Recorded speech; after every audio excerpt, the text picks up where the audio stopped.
무엇인지가 가장 먼저 드러나게 됩니다. 그래서 내가 먼저 가진 것들을 생각하게 되죠. 돈도 생각하게 되고 내 인맥도 생각하게 되고 여러 가지 것들을 생각하게 될 것입니다. 그러나 그 어떤 것도 도움이 되지 않는 그런 상황이 올 수도 있습니다. 절의 고도에 벌어진 것만 같고 사방이 감시의 눈으로 가득할 때입니다. 방향도 못 잡겠고 길을 걸을 때도 아무리 둘러보아도 사람 하나 도와줄 수 없는 그런 안타까운 처지에 있을 때가 있습니다. 그럴 때 우리는 비로소 하나님을 찾게 됩니다. 하나님을 간절히 찾습니다. 이런 상황에 처해 있던 선지자가 예레미야라고 하는 선지자가 있었습니다. 백성들을 향하여 그렇게 외치며 회개할 것을, 또 바벨론에 잡혀갈 것을 그렇게 외쳤지만 백성들은 오히려 예레미야를 향하여 거짓 선지자라고 그렇게 판단하면서 예레미야를 구덩이 속에 가두는 그런 일까지 있게 되었습니다. 그때 하나님께서 말씀을 해 주십니다. 너는 내게 부르짖으라 라는 말씀이었습니다. 부르짖는다 라고 하는 것은 단순히 큰 소리로 외치는 것을 말하지 않습니다. 내 중심이 쏟아지는 것 같은 결단이자 목숨을 걸고 호소하는 겁니다. 그렇게 하나님께 간절히 기도했더니 하나님께서 말씀하십니다. 부르짖으면 응답하겠다. 그럼 어떤 응답이냐? 여러분, 우리가 하나님을 향하여 간절히 부르짖으면 좀 구체적으로 응답하면 얼마나 좋습니까? 그런데 하나님께서 그렇게 잘 안 하십니다. 어떻게 말씀하시냐면은 크고 은밀한 일을 내게 보여주시겠다. 은밀한 일, 그러니까 이것도 아니고 저것도 아니고, 그렇죠? 아무것도 아닌 것 같습니다. 원래 은밀한 일이라는 것은 이해할 수도 없고 생각해서 알 수도 없는 일입니다. 인간의 생각으로는 깨달을 수 없는 그런 일을 말하겠죠. 그러나 하나님께서는 분명히 말하고 있는 것은 무엇이냐면은 내가 두려움을 당하고 또 어려움이 있었을 때 하나님을 향해 간절히 부르짖으면은 그거 은밀한 일을 너에게 보여주시겠다라고 하는 분명한 메시지를 우리에게 보여주셨습니다. 성경이 우리에게 지속적으로 말하는 것은 무엇이냐면은 이렇게 어려움을 당했을 때에 가장 먼저 해야 할 일은 사람을 두려워하지 말라라는 것이죠. 이 세상을 겁내지 말라라는 겁니다. 어차피 우리는 이 세상 속에서 내 힘으로 살면 망하게 되어 있는 그런 존재입니다. 하나님께서는 우리를 이 세상에 처음 보내실 때부터 우리의 힘이나 능력으로 살라고 보내신 것은 아닙니다. 우리는 무엇으로 살게 되어 있냐면 오직 믿음으로만 살게 되어 있습니다. 하나님을 의지하는 믿음으로 어려움이 올 때마다 기도할 때 그렇게 살게 되어 있죠. 그런데 우리가 확 어려움이 오게 되면, 힘든 일이 오게 되면 그런 믿음이라는 것이 잘 생각이 나지는 않습니다. 자꾸 내가 가진 것들이 생각이 나게 되죠. 그럴 때 하나님께서 경고를 하십니다. 우리가 오늘 읽진 않았지만 8절 말씀해 보니까 하다 안 되니까 하나님께서 어떻게 하시냐면은 표범같이, 새끼를 잃어버린 곰같이 너희를 염통을 갈기갈기 찢어버리겠다라고 하는 그런 경고의 메시지를 우리에게 보여주고 있는 것입니다. 이스라엘에게 겁을 주기 위해서 이런 말씀을 하신 것이 아니라 지금 그들의 상태가 지금 어려운 상태거든요. 하나님께 기도해야 될 상태거든요. 빨리 회개하고 돌아와야 될 그런 상태거든요. 그런데 그런 기도를 하지 않고 오로지 사람의 힘과 능력만을 찾는 그런 이스라엘 백성들의 안타까운 모습을 하나님께서 이렇게 표현을 하고 있습니다. 그러면은 힘들고 어려울 때 하나님을 찾으라 그랬는데 그 하나님보다 먼저 생각한 것은 내가 가진 것이라고 말하지 않았습니까? 그럼 이스라엘 백성들은 그 힘들고 어려운 상황 속에서 무엇을 먼저 찾았느냐? 왕을 찾게 됩니다. 왜 왕을 찾았냐면은 주변에 보니까 왕이 있는 나라는 너무너무 잘 사는 것 같거든요. 눈에 보이는 얘기죠. 눈에 보이는 왕이죠. 근데 자신들은 눈에 보이는 왕이 없거든요. 그래서 하나님께 왕을 요구한다는 이야기가 오늘 9절의 말씀부터 시작이 됩니다. 먼저 9절에서 11절 말씀을 한번 보시죠. 이스라엘아, 내가 패망하였나니 이는 너를 도와주는 자는 나를 대적함이니라. 전에 내게 이르기를 내게 왕과 지도자들을 주소서 하였느니라. 내 모든 성읍에서 너를 구원할 자 곧 내 왕이 이제 어디 있으며 내 재판장들이 어디 있느냐. 내가 분노함으로 내게 왕을 주고 진노함으로 패하였노라 라고 말합니다. 이 세상에 사는 사람들 중에서 삶이 확실하게 보장된 사람이 과연 누가 있겠습니까? 이스라엘 백성들의 삶도 다 불완전했습니다. 그들은 이런 불확실한 삶을 보장받기 위해서 무엇을 요구하느냐? 왕을 요구했습니다. 왕이 자신들에게 있으면 불확실한 이 세상 속에서 안전을 보장받을 것 같은 그런 느낌이 많이 들었기 때문에 그렇죠. 그런 생각들이 주변의 여러 나라들을 보니까 더욱더 확실해지는 것 같습니다. 하나님은 마지못해 이스라엘에게 왕을 허락합니다. 왕을 요구하는 이스라엘 백성들에게 9절 말씀해 보니까 이스라엘아 내가 패망하였다라고 말해요. 패망하였다. 하나님 외에 다른 것을 자꾸 찾고 자꾸 섬기는 그런 사람들을 향하여 패망하였다라고 하는 표현을 사용합니다. 그러면서 이는 왜 너희가 패망하였느냐? 이는 너를 도와주는 나를 대적함이었다라고 말합니다. 어려우면은 지금까지 너희를 도와주셨던 하나님을 찾아야 되는데 그 하나님을 대적하는 행위가 무엇이냐면 왕을 찾는 행위였다는 이야기죠.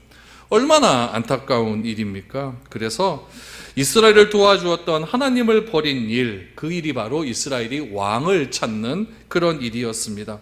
그래서 11절 말씀해 보니까 내가 분노함으로 내게 왕을 주고 진노함으로 패하였다라고 말씀을 하시면서 마지못해 왕을 허락하시는데 그 마지못해 허락하시는 하나님의 감정을 분노함이라고 표현을 하고 있습니다. 하나님은 우리에게 요구하시는 것이 이겁니다. 조금 못 산다 할지라도 하나님을 의지하는 삶을 좀 꾸준하게 의지하는 믿음에서 살아가라라는 것을 요구한 거죠. 이스라엘이 광야 생활을 할 때는 되게 못 살았습니다. 광야에 가면 여러분 뭐 씻을 물이 있겠습니까? 뭐 화장을 하겠습니까? 뭐 샴푸가 있겠습니까? 뭐가 있겠습니까? 아무것도 없거든요. 근데 이스라엘 백성들이 광야에서 저쪽 밑으로 이제 홍해 주변을 거쳐서 이제 요단강을 건너서 넘어가는데 홍해 주변을 건너서 요단강 쪽으로 가다 보니까 모압이라고 하는 나라가 딱 등장을 합니다. 등장을 하는데 걔들을 보면 굉장히 잘생겼거든요. 바람도 막 깨끗하고 여자들도 보니까 굉장히 날씬하고 뭐 화장도 예쁘게 해서 남자들이 막 눈이 막 돌아가는 거죠. 그러다 보니까 이스라엘 백성들이 생각을 하는 겁니다. 이제 조금 있으면 가나안 땅에 들어가요. 들어가면은 이제 거기서도 이제 하나님께 살 것 같은데 지금까지 한 40년 동안의 삶을 가만히 보니까 하나님께서 우리한테 돈을 줄 것 같지는 않아요.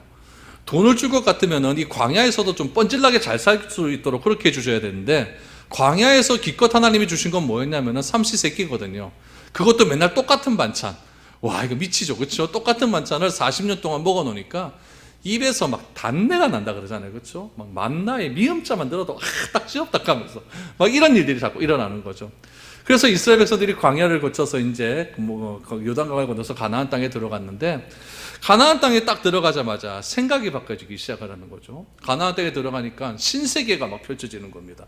가나안 사람들은 잘 살거든요. 잘 살고 또 먹을 것도 풍족하게 된 것 같고 걔네들은 또 만나 말고 새로운 곡식들 뭐 밀이나 보리나 이런 것들을 곡물작물을 해서 또 새로운 빵 같은 것도 만들어 먹고 건포도도 말려 먹고 이러니까 얼마나 잘 산 것 같아 보입니까? 그래서 이스라엘 백성들은 자꾸 이제는 가난했지만은 하나님과 함께했던 그 시절은 자꾸 잊어버리고 현재의 삶 속에서 좀 잘 살고 잘 살면서 하나님을 좀 섬길 수 있는 방법이 무엇인가를 자꾸 생각을 하게 된다는 이야기죠.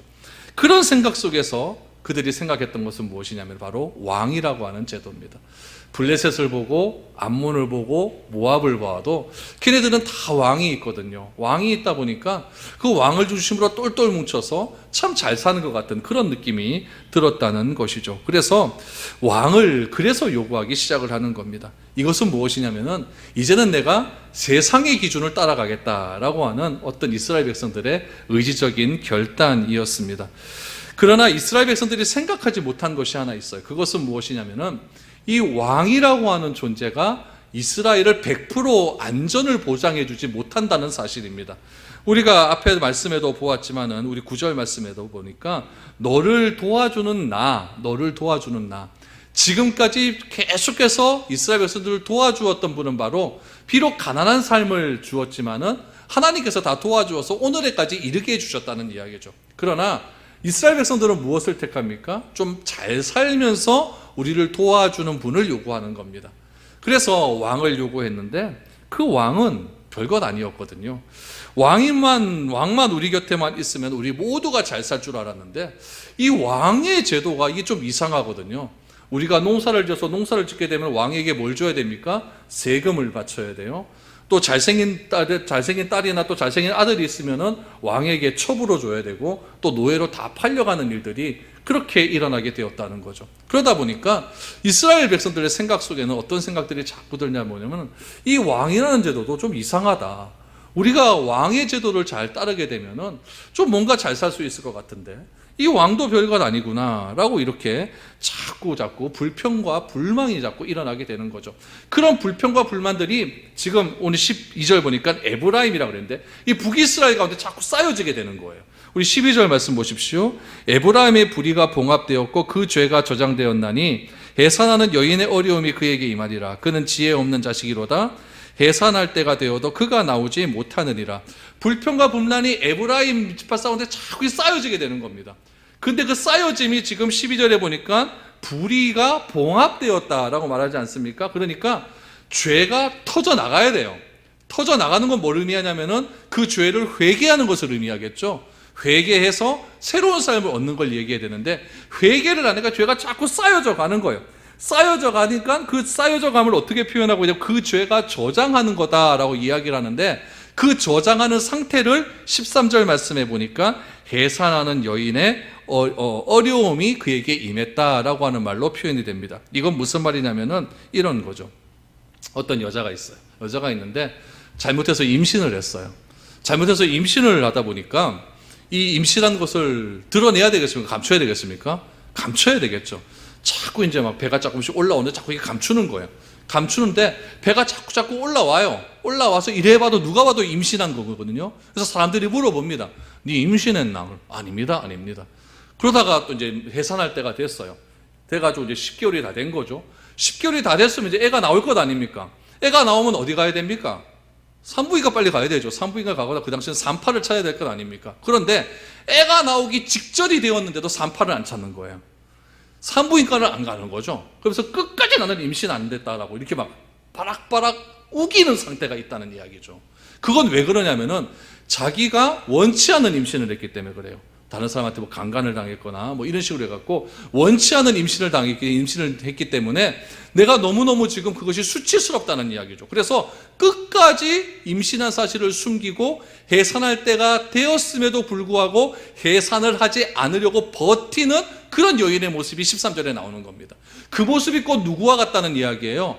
죄를 지었는데 그 죄를 회개하지 못하고 죄를 담은 봉다리가 지금 터지기 일보 직전임에도 불구하고 회개하지 않는 그런 이스라엘의 상태를 지금 그렇게 보여주고 있는 것입니다. 그래서 14절 말씀해 보니까 이제 죄가 터질 것 같은 그런 이스라엘 백성들을 이렇게 표현합니다. 내가 그들을 스올의 권세에서 속량하며 사망에서 구속하리니 사망 안에 재앙이 어디 있느냐, 스올 안에 멸망이 어디 있느냐, 뉘우침이 내 눈앞에서 숨으리라 라고 말합니다. 여러분, 죄가 만삭이 됐어요. 죄가 만삭이 되어서 터질 지경에 이르렀음에도 불구하고 하나님께서 말씀하시는 것은 회개만 하면 된다. 회개만 하면 너희를 살아날 것이다 라고 약속을 하십니다. 그 약속을 이렇게 표현하죠. 스올의 권세에서도 속량하시고 사망의 재앙에서도 건져내시겠다라고 말합니다. 옛날 구약시대 사람들은요, 우리나라 지금 시대 사람들하고 이 세계를 바라보는 관점이 달랐어요. 하늘도 어떻게 생겼다고 생각했냐면은 하늘도 세 개가 있다고 생각했어요. 첫 번째 하늘은 우리가 보는 하늘, 두 번째 하늘은 별이 있는 하늘, 세 번째 하늘은 하나님이 계신 하늘. 그러니까 몇 층이에요? 3층. 그래서 뭐라 그래요? 3천층.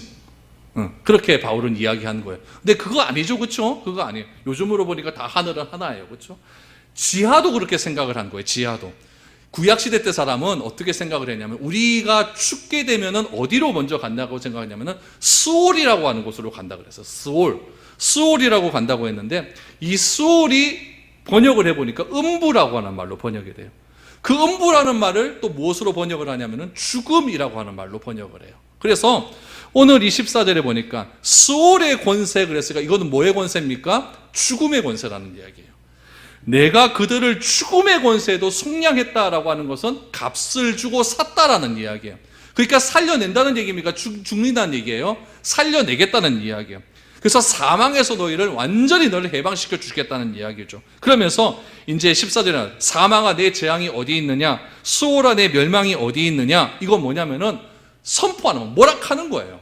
그냥 사망아 내 재앙이 어디 있니? 이렇게 얘기하는 것이 아니라 사망아 내 재앙이 어디 있냐? 하면서 이렇게 강하게 외치는 그런 소리라는 이야기예요. 하나님은 말하는 거예요. 지금 에브라임이라는 나라가 북이스라엘이죠. 북이스라엘이라는 나라가 죄로 인해서 완전히 망하게 된 겁니다. 완전히 망하게 됐어요. 그래서 지금 수올이라고 했으니까 죽음에 이르게 되었다는 거예요. 죽음의 직전까지 오게 되었다는 이야기. 그렇다 할지라도 하나님께서 어떻게 하시겠다? 속량해 주시겠다. 너희를 구원해 주시겠다. 사망의 재앙에서 너희를 건져 주시겠다라고 말을 하고 있는 겁니다. 그러면 보세요. 이스라엘의 상태는 지금 뭡니까? 출산한 여자가 지금 출산할 때가 다 되었음에도 불구하고 나는 임신 안 했어, 이런 상태예요. 근데 하나님은 뭐라고 이야기합니까? 네가 했다라고만 고백하면 내가 산부인과 의사 빨리 보내줄게, 이 얘기예요. 119 보내줄게, 이 얘기예요. 그래서 널 해산하게 해줄게. 다시 하나님 말씀으로 돌아가면 이스라엘의 죄가 가득 찬 거예요. 그러니까 너는 조금만 있으면 죽는 겁니다. 그럼 뭐 해야 됩니까? 내가 죄 지었습니다, 회개할게요, 요 말만 하면은 너희의 죽음의 권세, 수월의 권세에서 내가 너를 해방시켜 주겠다. 그때까지 너희의 생명을 연장시켜 주겠다라고 하는 것이 지금 하나님의 말씀입니다. 그러니까 지금 급한 거예요, 안 급한 거예요? 굉장히 급한 거죠. 사도 바울은 이 수오라 내가 어디 있느냐, 사망은 어디 있느냐, 이 말씀을 고린도전서에서 그대로 따왔어요. 따와가지고 고린도전서 15장 말씀을 보면 우리가 부활장이라고 하는데 부활장에서 이 말씀을 그대로 따옵니다. 우리 고린도전서 15장 55절 56절 한번 보시기 바랍니다. 같이 한번 읽어보죠. 시작. 사망아 너의 승리가 어디 있느냐, 사망아 내가 쏘는 것이 어디 있느냐, 사망이 쏘는 것은 죄요 죄의 권능은 율법이니라. 아멘. 사망의 권세가 다 깨진다는 거예요. 사망아 너의 승리가 어디 있느냐, 승리 없다는 얘기죠. 사망아 너의 쏘는 것이 어디 있느냐, 없다는 이야기죠. 이 사망의 권세를 누가 이기셨습니까? 예수님의 부활을 통해서 이기셨다는 이야기요. 부활이라는 것은 생명이라는 것을 의미하죠. 그러니까 이 호세아 시대 때도 수월의 권세에서 내가 너를 숙량시켜 주겠다라고 하는 것은 죽음의 권세에서 너를 숙량시켜 주시고, 죽음의 권세에서 너를 다시 이끌어 주시고, 죽음의 권세에서 너를 다시 생명으로 옮겨주시겠다라고 하는 하나님의 강한 의지가 담겨져 있는 거예요. 그럼에도 불구하고 이스라엘 백성들이 끝까지 회개할까요, 안 할까요? 안 합니다. 이게 사람이에요. 죽어라고 안 합니다. 죽어라고 안 합니다. 그래서 예수님 호세아 선지자는 말합니다. 뉘우침이 내 눈앞에서 숨으리라. 뉘우침이 내 눈앞에서 숨으리라. 얼마나 안타까운 말입니까? 뉘우침이 내 눈앞에서 숨으리라. 로마서 11장 29절 말씀에 보면은 하나님의 은사와 부르심에는 결코 후회하심이 없으리라 라고 말씀하고 있습니다. 여러분, 하나님께서 이렇게 한번 죄를 지은 백성들에게 은혜를 베풀어 주시겠다라고 하는 이 은혜에는 절대 후회하심이 없습니다. 하나님께서 우리를 구원해 주신 그 구원의 은혜에는 절대 후회하심이 없습니다. 후회하심이 없이 한없이 우리에게 은혜를 베풀어 주시기를 원하시는 존재예요. 여러분, 우리 그 1절, 2절에서 말한 것처럼 하나님께서 송아지이십니까? 하나님은 송아지가 아니에요. 무슨 짓은 다 하고 무슨 죄를 다 짓고 이스라엘 백성들처럼 그 가나안 땅에 있는 송아지 상을 만들어 놓고 그 송아지에다 입만 맞추면은 다 모든 죄가 해결해 준다, 이런 식의 회개는 하나님은 필요하지 않습니다. 하나님은 그런 식으로 우리에게 은혜를 베풀어 주시는 분이 아니라 말씀을 통하여 은혜를 베풀어 주시는 거예요. 그러므로 오늘 우리가 해야 할 일은 무엇이냐면은 말씀을 듣는데 시간을 많이 할애하셔야 됩니다. 우리는 그 말씀으로 갈등을 이겨내야 되고 죄와 싸워 이겨야 된다는 이야기예요. 하나님을 말씀을 붙드는 길이 불확실한 길처럼 보일 수도 있어요. 마치 이스라엘 백성들이 죄를 그렇게 져놓고 누구를 찾습니까? 왕을 찾지 않아요? 왕을 찾으면 우리가 좀 확실한 길로 가지 않을까라고 생각하는 것처럼 우리가 하나님의 말씀을 붙든다고 무슨 우리에게 큰 일이 일어나겠는가, 이렇게 생각을 할 수가 있습니다. 그러나 하나님은 나를 지금도 기억하고 있습니다. 하나님은 지금도 은혜 베풀어지기를 여러분 쉬지 않고 있다는 이야기예요. 그래서 상황보다 더 중요한 것이 하나님의 말씀이라는 것을 여러분 반드시 기억하시고, 이 말씀에 우리의 삶을 헌신하게 되면 하나님께서는 기필코 우리를 새로운 구원으로 인도해 주실 줄 믿습니다. 여러분 15절 16절 보십시오. 그들이 어떻게 하는지 계속해서 보시기 바랍니다. 그가 비록 형제 중에서 결식하나 동풍이 오리니 곧 광야에서 일어나는 여호와의 바람이라. 그의 근원이 마르고 그의 샘이 마르고 그 쌓아둔 바 모든 보배의 그릇이 약탈되리로다. 사마리아가 그들의 하나님을 배반하였으므로 형벌을 당하여 칼에 엎드러질 것이요 그 어린아이는 부서뜨려지며 아이벤 여인은 배가 갈라지리라. 여러분, 형언하고 싶지 않은 결과가 나옵니다. 내우외환의 결과가 일어난다는 거죠. 여러분, 내우외환은 동전의 양면과도 같아요. 외환, 밖에서의 어려움은 무엇으로 시작된다? 내우, 내 안에서부터 시작이 된다는 거죠. 내 안에서 무엇인가 잘못되어지면 밖에서 어려움이 온다라는 이야기예요. 밖에서의 전쟁은 결국 안의 갈등으로부터 출발을 한다는 이야기입니다. 안으로 하나가 되어 있고 연합이 되어 있으면, 믿음으로 하나 되어 있으면 어느 사람도 넘볼 수가 없게 됩니다. 우리끼리 다투고 분열하면은 밖에서 노려보는 것들이 자꾸 우리를 침범하게 된다는 이야기예요. 오늘 15절 말씀해 보니까 자꾸 안에서 자꾸 무슨 일들이 일어나요. 어떤 일들이 일어납니까? 그가 비록 형제 중에서 결실하나 동풍이 오리니 곧 광야에서 일어나는 여호와의 바람이라 라고 말합니다. 이스라엘 백성들은 동풍을 가장 무서워해요. 왜냐하면은 이스라엘을 중심으로 동쪽은 뭐가 있냐면 사막이 있습니다. 그러니까 뜨거운 바람이에요. 뜨거운 바람이 한번 확 밀고 오기 시작을 하면은 그 뜨거운 바람으로 인하여서 농사짓는 농작물이 다 말라 비틀어져 버립니다. 그래서 이 동풍을 굉장히 무서워하는데, 이 동쪽에 누가 있냐면은 아수르도 있고 바벨론도 있습니다. 지금 오늘 본문에서 이 동풍으로 묘사된 동풍이 오리니 곧 광야에서 일어나는 여호와의 바람, 이 동풍과 여호와의 바람을 동일시하고 있는데, 이 여호와의 바람으로 묘사된 그 나라가 어떤 나라냐면 바로 아수르입니다. 그러니까 아수르가 밀고 들어온다는 이야기죠. 누가 누구를 치려고요? 북이스라엘을 치려고. 북이스라엘이 회개하지 않으니까요. 그래서 어떻게 됩니까? 여호와여, 그의 근원이 마르며 그의 샘이 마르고 그 쌓아둔 바 모든 보배의 그릇이 약탈되리로다. 이스라엘 백성들이 부함을 굉장히 사모하지 않았습니까? 그래서 좀 더 잘 살고 싶고 좀 더 부자가 되고 싶고 그러면서 하나님을 버리고 왕을 요구하고, 이런 것들이 결국 어떻게 되었냐면은 하나님의 동풍이 다 밀고 와가지고 그 보배의 그릇을 다 약탈하였다는 거죠. 왜 그런 일이 일어나느냐? 16절 보니까 사마리아가 그들의 하나님을 배반했다. 사마리아는 북이스라엘의 수도입니다. 그래서 북이스라엘을 이야기할 때 에브라임이라고 하는 것도 이야기하고 사마리아라고 하는 것도 이야기합니다. 그러니까 사마리아가 그들의 하나님을 배반하였다. 그래서 이렇게 당하는 모든 일들은 하나님의 칼에 의해서 망하는 것이다. 그 칼에 의해서 망하는 그 현상을 어떻게 표현합니까? 어린아이는 부서뜨려지며 아이벤 여인은 배가 갈라지리라. 아이벤 여인이 배가 갈라진다는 이야기는 우리 앞에서 이야기했던 그 예화의 결과 아닙니까? 결국에는 아이벤 여인이 인정을 하고, 내가 애가 가졌다는 걸 인정을 하고 빨리 산파를 불러서 애를 받아내야 되는데 그거 안 하겠다고 하니까 하나님께서 칼을 불러가서 아이벤 여인의 배를 갈라서 아이를 끄집어내겠다는 것 아니겠습니까? 이런 일들이 일어나고 있다는 이야기예요. 여러분, 오늘 호세아의 간절한 이런 외침이 우리에게 말하고 있는 것은 무엇이냐면은 이 세상의 어려움과 긴장은 당연하다는 거예요. 하나님은 그렇게 살라고 우리를 이 세상에 보내주셨습니다. 중요한 것은 우리가 다른 원리로 이러한 삶에 대처해 나간다고 한다면은 하나님께서는 어쩔 수가 없다는 이야기죠. 이 세상에서 많은 일을 하기 전에 하나님과 나 사이의 갈림돌을 없애는 것이 우리가 이 세상에서 살아남을 수 있는 비결이고 우리의 생명임을 기억하시기 바랍니다. 그렇게 할 때 많은 사람들은 손가락질합니다. 왜냐하면 그것이 세상적인 기준과는 다 다르거든요. 세상적인 기준은 무엇을 요구하느냐? 왕을 요구합니다.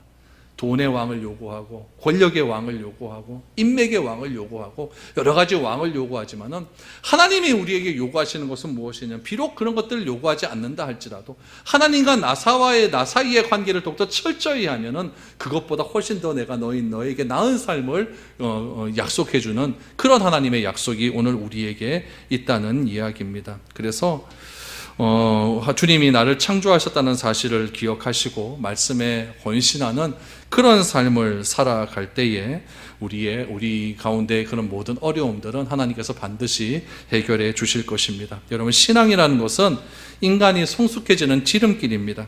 신앙인들은 하나님 앞에서 서로 연결이 되어 있음을 인정해야 됩니다. 그래서 우리가 어떤 처지에 있든지 어떠한 삶을 살아가든지 하나님께서 우리에게 약속하신 이 약속의 말씀을 간절히 기억하시고, 이 호세아가 외치는 이 외침이 그냥 수백 년 전의 그런 외침이 아니라 오늘 우리에게 향하는 그런 외침이라는 사실을 다시 한번 기억하시기 바랍니다. 그래서 죄의 그 짐이 폭발하기 전에 빨리 하나님께 우리의 잘못을 회개하고 우리가 말씀대로 살겠다고 결단을 하게 된다면은 하나님께서 속히 우리에게 그런 모든 것들을 속량하여 주셔서 온전히 생명과 평안의 길로 우리를 인도해 주실 줄 믿습니다.